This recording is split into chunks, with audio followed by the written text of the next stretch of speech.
శివపార్వతుల నుంచి ప్రతి భార్యాభర్తలు నేర్చుకోవాల్సిన పాఠాలు. ప్రేమ పెరిగి నిత్యం సంతోషమే. శివపార్వతుల సంబంధం ప్రేమ, త్యాగం, సహనంతో నిండినట్లే ప్రతి పెళ్ళైన జంట కూడా ఇలాంటి అలవాట్లను పాటించాలి. అయితే ఈ రోజుల్లో భార్యాభర్తల బంధంలో ఓపిక, సహనం ఉండటం లేదు.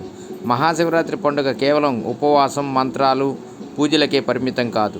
ఇది జీవిత భాగస్వామి పట్ల నిజమైన ప్రేమ, అచంచల విశ్వాసం, అంకిత భావానికి చిహ్నం కూడా.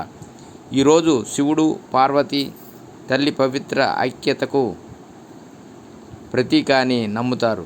శివపార్వతుల సంబంధం ప్రేమ, త్యాగం, సహనంతో నిండినట్లే ప్రతి పెళ్ళైన జంట కూడా ఇలాంటి అలవాట్లను పాటించాలి. అయితే ఈ రోజుల్లో భార్యాభర్తల బంధంలో ఓపిక, సహనం ఉండటం లేదు. చిన్న చిన్న విషయాలకే గొడవలు పడుతున్నారు.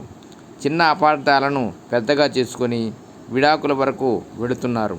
ఒకప్పుడు ప్రేమ, గౌరవం ఉన్న చోట ఇప్పుడు అహంకారం, అసూయ రాజ్యమేలుతున్నాయి. భార్యాభర్తలు చీటికి మాటికి గొడవ పడుతున్నారు.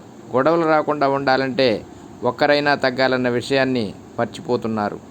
ఇలాంటి జంటలు ఆ ఆదిదేవుళ్ళైన శివపార్వతుల నుంచి భార్యాభర్తలు ఎలా ఉండాలో నేర్చుకోవచ్చు. శివపార్వతుల నుంచి 5 పాఠాలను నేర్చుకుంటే భార్యాభర్తల బంధం బలంగా మారుతుంది. ఆది దంపతుల నుంచి ఏమి నేర్చుకోవాలో ఇక్కడ తెలుసుకుందాం. నిజమైన ప్రేమ ప్రతి పరీక్షలోనూ నిలబడుతుంది. పార్వతీ తల్లి శివయ్యను భర్తగా పొందటానికి సంవత్సరాల తరబడి కఠోర తపస్సు చేసింది. వారి ప్రేమ కేవలం బాహ్య ఆకర్షణపై ఆధారపడి లేదు, కానీ మనసుల లోతైన సంబంధంపై ఆధారపడి ఉంది. పార్వతీదేవి ఓర్పు వహించింది, కష్టాల్ని తట్టుకుంది, చివరికి శివయ్యను పొందింది. ప్రతి బంధం కూడా ఇలాంటి కఠిన పరీక్షల్ని తట్టుకోవాల్సిందేనని భార్యాభర్తలు నేర్చుకోవాలి. నిజమైన ప్రేమ ఉంటే ఓపికతో ప్రతి కష్టాన్ని ఎదుర్కోవచ్చు. కానీ ఈ రోజుల్లో చిన్న సమస్య వచ్చినా విడిపోతున్నారు. కానీ నిజమైన ప్రేమ అంటే కష్ట సమయాల్లో కూడా కలిసి ఉండటమే. లోపాలని స్వీకరించడం. శివుని రూపం ఇతర దేవతల కంటే భిన్నంగా ఉంటుంది. ఆయన బూడిదను శరీర ఆభరణంగా ధరించేవారు, పులి చర్మం ధరించేవారు, పాము కంఠాభరణంగా ఉంటుంది.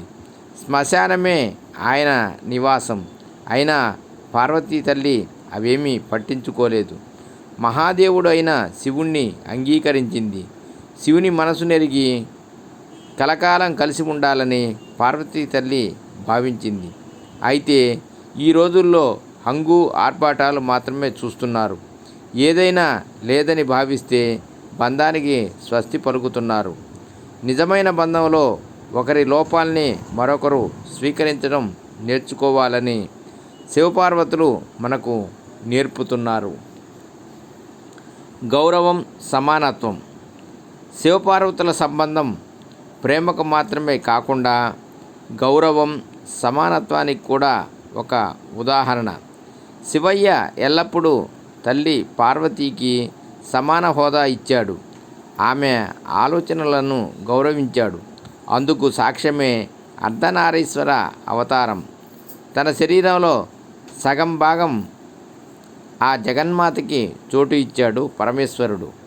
దాని అర్థం భార్యాభర్తలు ఇద్దరూ సమానమే, ఎవరు ఎక్కువ కాదు, ఎవరు తక్కువ కాదని అర్థం. అయితే ఈ రోజుల్లో భార్యాభర్తలు ఇవేమీ పట్టించుకోవటం లేదు. భర్త లేదా భార్య తన భాగస్వామిని సమానంగా చూడలేకపోతున్నారు. దీంతో ఆ సంసారంలో గొడవలదే పైచేయి అవుతుంది. అదే బంధంలో సమానత్వం, గౌరవం ఉంటే ప్రేమదే చివరికి పైచేయి అవుతుంది. కష్టాల్లో తోడుగా ఉండటం. శివుడు, పార్వతి తల్లి వారి జీవితాల్లో అనేక ఇబ్బందులను ఎదుర్కొన్నారు. కానీ వారు ఎల్లప్పుడూ ఒకరికొకరు మద్దతు ఇచ్చుకున్నారు. ఇది మాతా సతీ త్యాగమైన లేదా పార్వతీ తల్లి కష్టమైన తపస్సు అయినా సరే ఇద్దరు కష్టాల్లో తోడుగా ఉన్నారు. పార్వతీదేవికి శివుడు అండగా నిలబడ్డారు. కానీ ఈ రోజుల్లో కష్ట సమయాల్లో అండగా నిలబడటం లేదు. చిన్న చిన్న విషయాలకే గొడవ పడుతున్నారు. కష్టాలు ఎదురైనప్పుడు ఒకరికొకరు బలంగా నిలబడాలి. నిశ్శబ్దం కూడా ఒక భాషే. శివయ్య ఆదియోగి. ఆయన ఎప్పుడూ ధ్యానంలో ఉండేవారు. అంతేకాకుండా తక్కువ మాట్లాడతారు. కానీ పార్వతీదేవి భావాల్ని అర్థం చేసుకొని ఆమెకు సహకరించేవారు. పార్వతీ తల్లికి అవసరమైనప్పుడల్లా సరైన మార్గాన్ని చూపేవారు. కానీ ఈ రోజుల్లో మాటలే ఏలుతున్నాయి. భర్త లేదా భార్య భాగస్వామి మనసులో ఏముందో పట్టించుకోవడం లేదు. తన కోరికలు, హక్కుల్ని భాగస్వామి మీద బలవంతంగా రుద్దుతున్నారు. భాగస్వామి ఏం చెప్పకపోయినా మనసులో ఏముందో అర్థం చేసుకోవటం చాలా ముఖ్యం. సర్వే జనా సుఖినో భవంతు. ఓం నమః శివాయ. ఓం నమః శివాయ.